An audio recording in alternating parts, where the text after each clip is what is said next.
La famille royale du Japon est à un point critique, le gouvernement japonais a élaboré des plans pour arrêter le rétrécissement de la famille.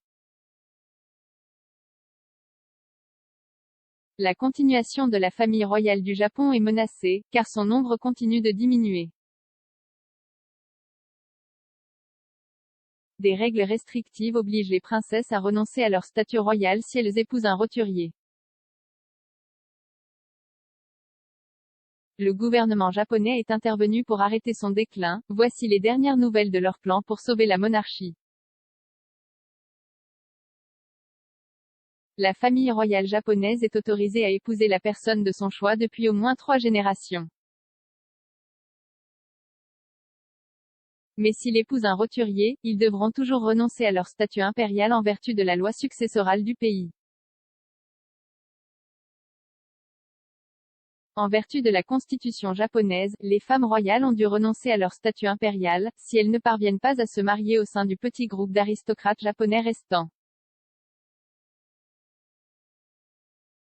Après la Seconde Guerre mondiale, une partie de la constitution japonaise d'après-guerre visait à démanteler l'aristocratie et à se débarrasser des branches mineures de la famille royale.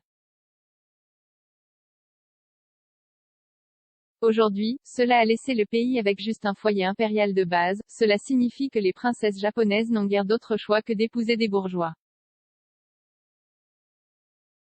La maison impériale comprend la petite famille de l'empereur et 4 autres branches.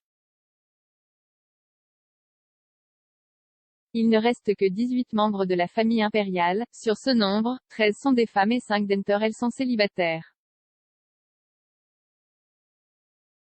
Des inquiétudes ont été exprimées quant au fait que la famille royale pourrait disparaître entièrement en raison d'un manque d'héritiers. Le gouvernement a élaboré des plans pour empêcher que cela se produise. Les sondages d'opinion suggèrent que le public japonais soutient massivement les femmes ou celles descendant d'un membre féminin de la famille impériale pour accéder au trône.